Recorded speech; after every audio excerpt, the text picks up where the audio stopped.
Hello, everyone. Welcome to this week's Blonde Intelligence with me, Miss Ronnie, where I always seek to give you exquisite cranial repertoire. This week we have a special guest all the way from the UK. We have Miss Country Singer Kaysha. Hello, how are you doing? I'm good, thank you very much. Hi. We're going to start out with letting you take over and give a little bit of background about yourself. Five Steph. Well, I'm an independent artist from South Wales in the UK. I just released my third single, and I'm currently working on a brand new album produced by a great musician that is very, very local to me called Jamie Harris. So that's something to look forward to at the end of the year. My first album release. Okay.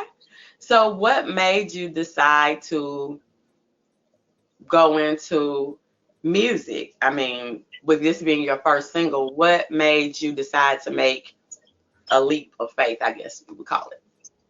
It's a new giveaway. The Blonde Intelligence Wine Tray Set and the Chris Nielsen Our Voyage Home CD giveaway. To enter, comment on Chris's interview on any Blonde Intelligence platform and you will be entered.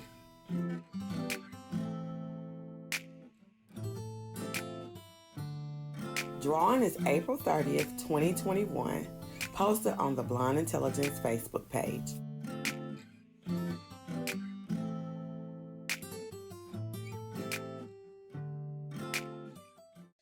Hi, this is Marlette with Classic Glam by Marlette, where classic never goes out of style. We're based here in Pine Bluff, Arkansas, but you can reach us on our website at classicglamgirl.com or Facebook and Instagram at Classic Glam by Marlette. Well, I've been in and around the music industry for the last 10 years. Playing in a few different bands and playing for some bands Hmm. as a session musician and stuff like that. I come from a musical background. My father's a musician. My mother have always done musical theatre and stuff like that. So it was just kind of natural. I was always into music, whether it be singing, playing guitar, piano, lots of stuff like that. Hmm. I reached the age of 16 and left high school Hmm. and went basically straight into playing live music. And I've been doing that ever since. Okay.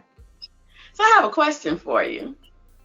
Tell me, why did you decide to share your music to Share to Pros? What do you think about using those sites towards advancing your music career?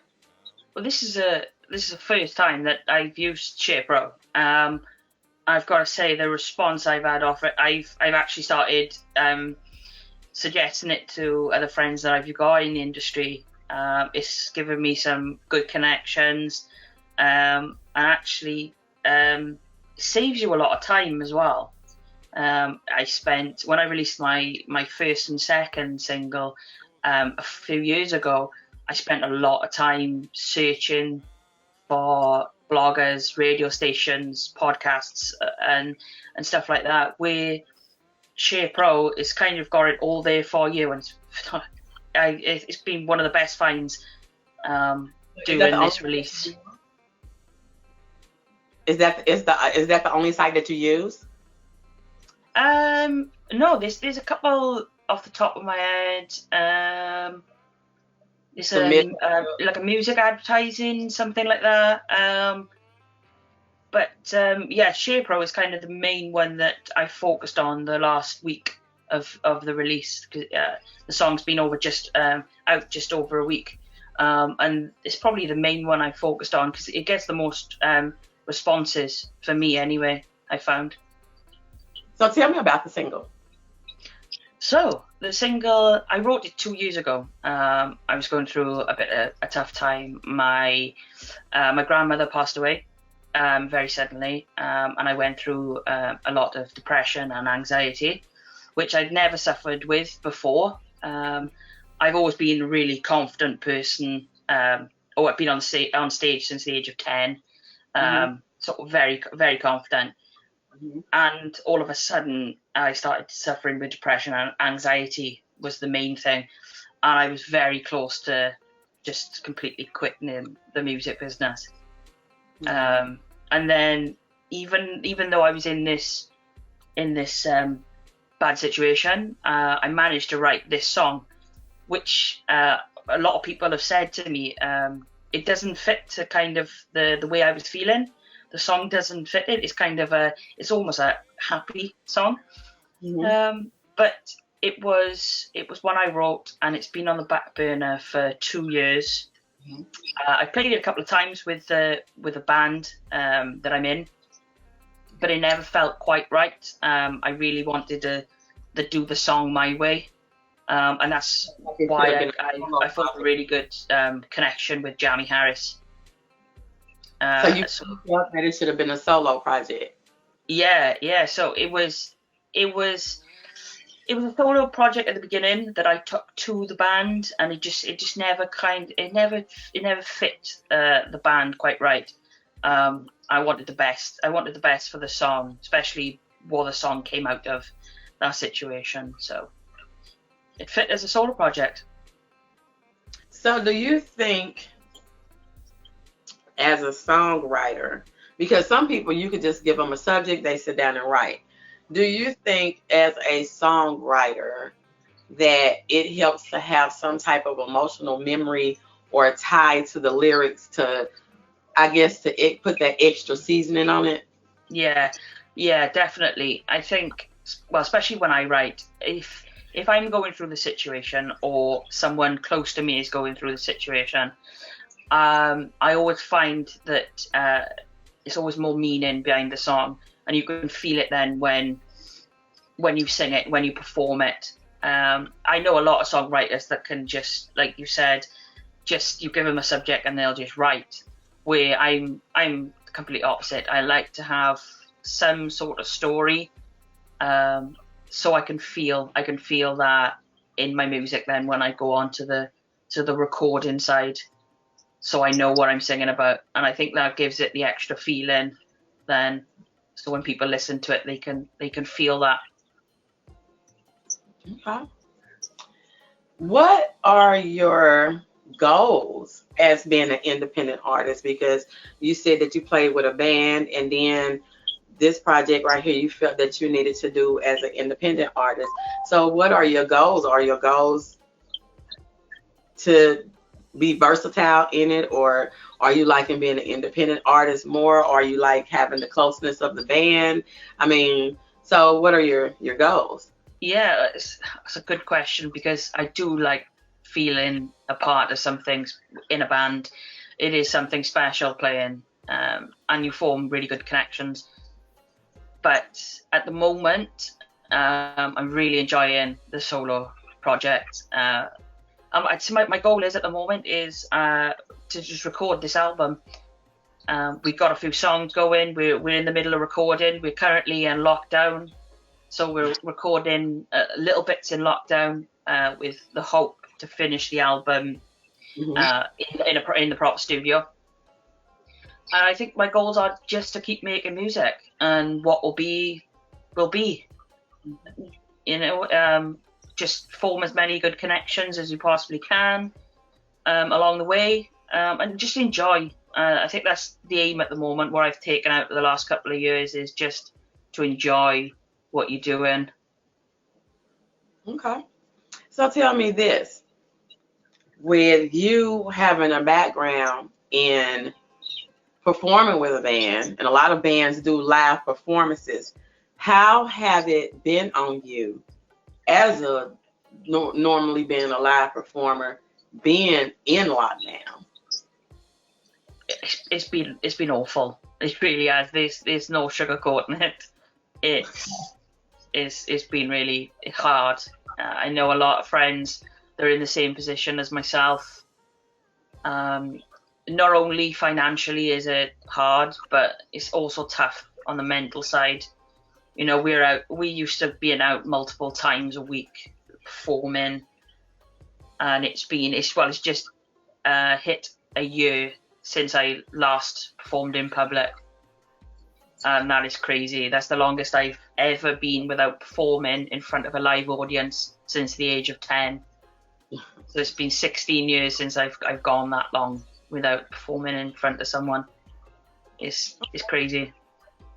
Well, I was talking to a friend of mine, and one question that I asked was, how do we psychologically prepare? What does every artist need? Press, press, press, and more press. Music reviews, interviews, blog articles, press releases, the Blonde Intelligence video show, the Blonde Intelligence podcast, the Blonde Intelligence blog, Blonde Intelligence music reviews. Available on Pandora, Amazon Music, Apple, YouTube, and more. Social media blasts, build your EPK, expand your fan base, links to your press. For more information, visit blonde-intelligence.com. Prepare for when everything opened back up, because with some group of people being able to get the COVID vaccination and other people in different professions having to wait, how do you prepare psychologically to perform in enclosed spaces again, not knowing who has had the vaccination, who hasn't, and who's just choosing not to wear a mask? Yeah, that's a really good question, actually. I haven't put much thought into it because it seems kind of a long way off, especially here in Wales. Okay. It seems like you're looking at probably another 6 to 8 months before that sort of live entertainment comes back. In the UK, you might be looking at the end of this year. But like I said, I've had my first dosage of the vaccination year, with my second one coming in May. So I suppose you've got to put your faith in people, and that's really hard to do. But I think you've just got to put your faith in people that they will do the right thing, and that when things get back to some sort of normality, I think as a performer, Now tell me some of the people that you work with on this project.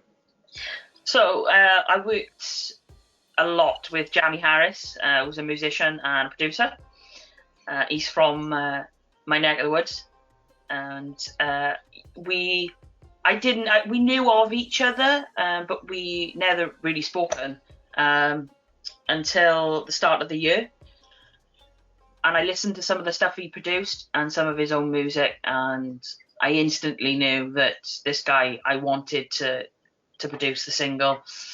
So he did a lot of instruments. He's a really talented guy. So he did a lot of instruments on the track, and I invited then a friend of mine to play bass in. So it was very small. Like we've had limited options, to be honest. Ideally, we would have lots of musicians involved, but because of the isolation and recording this song in our own spaces, we've had to cut the numbers down a little bit. But I think overall, we were all kind of proud of the song that we ended up creating with the limited options that we had. I interviewed a band. They're called Intercontinental. They use social media app called Band Lab, where they're able to upload different stuff, and as he said, make it forkable, and other composers throughout the world would add their different parts to it, and they actually came up with doing a project. So that might be a resource that you can use to get other musicians in on your projects. Yeah, I will check that out. I think I've heard the name. I think I've definitely heard the name. But yeah, that would be exciting to see what you could create. Yeah, because he was telling me that he did something, and then a major artist out of Argentina picked up, and then they ended up reaching out to people in all 7 continents. And Wow. So the project is musicians from all 7 continents. That sounds cool. Fair play. I'll yeah, it's Reach definitely out. something I do. Yeah. Well, tell me about your experience with social media. Um, it's a 50-50 one, social media for me. I like that you can interact with people and people can hear your music, and I like that side of social media. But I found it can be you can have a lot of people, fake people, on there, which is it's very difficult to when you're a professional to conduct yourself in a Mhm. professional manner when dealing with these certain people. So I think as I've got older, I've learned to perhaps not interact with those people and just kind of delete the comment, block the people, and just forget about it. But as far as You can promoting turn your things, comments off. You can turn your comments off. yeah. I suppose you could. But I do like the idea of talking to people as well on the comments and seeing what other people think, and 90% of the time I think you get really good comments and you can have meaningful conversations with certain people. But yeah, What do you think about the Clubhouse app? I've never used that. That, to me, in my personal and professional opinion, is one of the better, I guess, social media networking right now, because you can join different groups that are from different professionals from different backgrounds. Of course, you know every one of them have some group that you wouldn't want to be a part of. But if you're looking for composers, people in the music industry, anything like that, they have like live conversations, and all you have to do is join in. So if you have questions that you want to ask to an executive, to anybody, all you do is raise your hand in the app and you speak. That's So I that's another thing that I'll definitely have a look at. Yeah, with COVID, it's like people have came up with different ways to still be able to have that personable networking. Just like with me doing this right here. Of course, if with you being in Wales and me being I'm in Arkansas, being in Arkansas, we would have never been able to do this interview, face to face, but we're face to face. Yeah, yeah, So I just think that even though we were, I would say, isolated from different people during COVID, it actually still brought people together because we found other ways to be socially interactive with each other, even though we're in the confines of our own home. So, definitely. so with music, have you done any of the virtual performances? How do you feel about the virtual performances? And do you think that virtual performances are going? Advertise with Blonde Intelligence, where our listeners experience exquisite cranial repertoire. Blonde Intelligence is a new podcast and video channel featuring entertainment, musical artists, producers, entrepreneurs, as well as discussions on social topics, making the Blonde Intelligence platform suitable for a wide variety of product ad types. Video, Instagram TV, YouTube, and links shared to all Blonde Intelligence social media pages and select group networking platforms. This creates a collective base of over 50,000 potential sets of eyes on your product or service.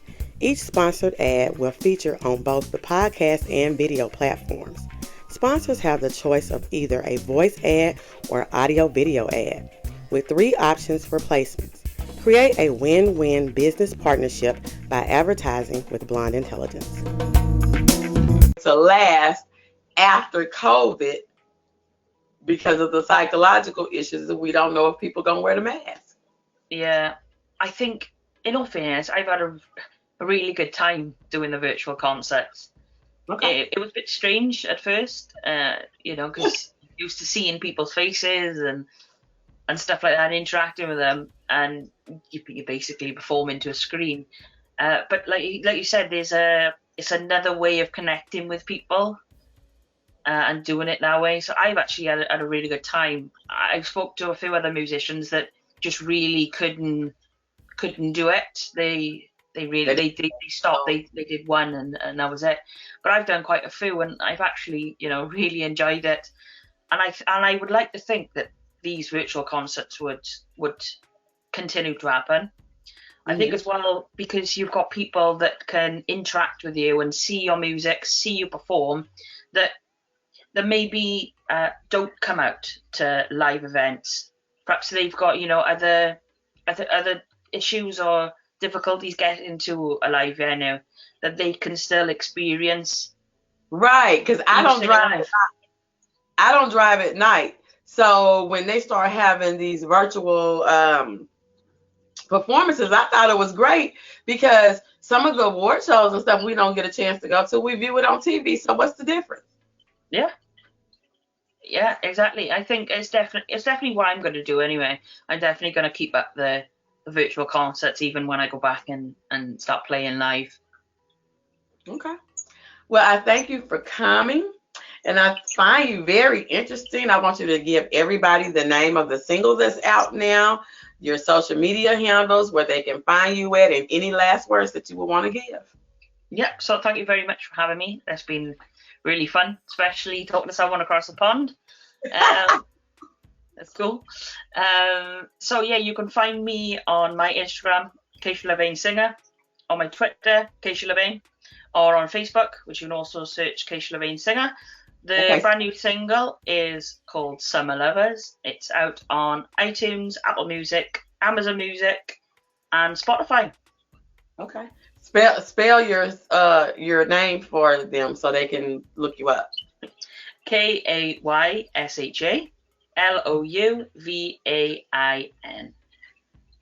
And the name of your single again? It is called Summer Lovers. Now you heard her, Summer Lovers. You look her up now. I thank you for coming. I had a lot of fun. Remember that you can catch this on podcast, on all podcasting platforms. Remember, the video show is on YouTube and on IGTV. And you can catch anything, the blog, podcast, video show, anything at www.blonde-intelligence.com. Look, I was getting it wrong. Thank you for coming. Thank you. All right. Bye. Bye. It's a new giveaway. The Blonde Intelligence Wine Tray Set and the Chris Nielsen Our Voyage Home CD giveaway. To enter, comment on Chris's interview on any Blonde Intelligence platform and you will be entered.